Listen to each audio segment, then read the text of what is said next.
আগস্টে রাজ্যের বিধানসভায় পেশ হবে ইউসিসি বিল আনতে বিশেষ কমিটি তৈরি করা হচ্ছে। আজ বিধানসভায় জোড়া সংশোধনী বিল পেশ করে একথা জানালেন মুখ্যমন্ত্রী শুভেন্দু অধিকারী।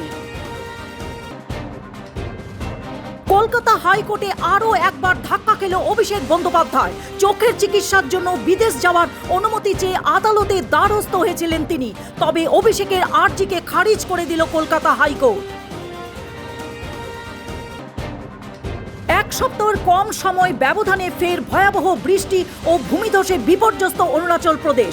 লাগাতার বৃষ্টিতে রাজ্যের একাধিক এলাকা প্লাবিত, বিচ্ছিন্ন হয়েছে বহু জেলার যোগাযোগ ব্যবস্থা। পরিস্থিতির মোকাবেলায় জোর কদমে চলছে উদ্ধার ও ত্রাণ কাজ।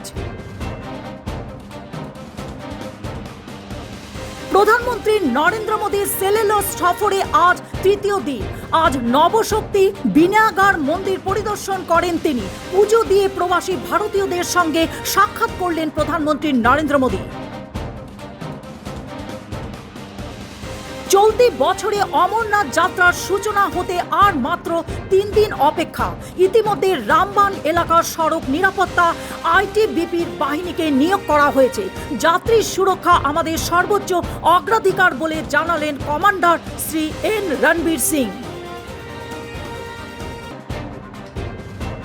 তারেক সরকারের আমলে ফের ছন্দে ফিরল দিল্লি ঢাকার কূটনীতি।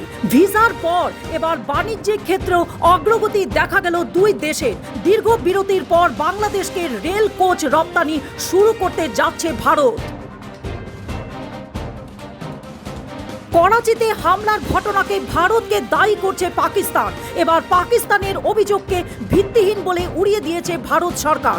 পাকিস্তানের উচিত নিজেদের ভূখণ্ডে সক্রিয় সন্ত্রাসবাদী সংগঠনগুলোর বিরুদ্ধে ব্যবস্থা নেওয়া, মন্তব্য বিদেশ মন্ত্রকের মুখপাত্র রণধীর জয়সওয়ালের।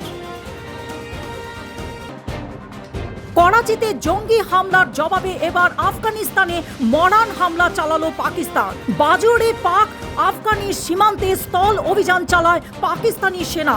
ভয়াবহ এই হামলায় নিহত অন্তত 35 জন সাধারণ মানুষ।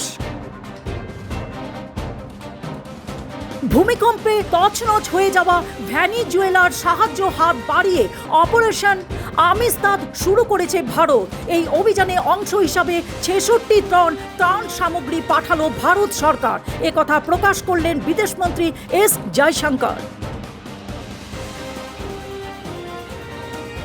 ফ্রান্সের ভয়াবহ বিমান দুর্ঘটনা। মাঝ আকাশে আচমকায় যান্ত্রিক গোলযোগের ফলে মুখ থুবড়ে পড়ল বিমানটি। মর্মান্তিক দুর্ঘটনায় মৃত্যু পাইলট সহ 11 জন স্কাইডাইভার।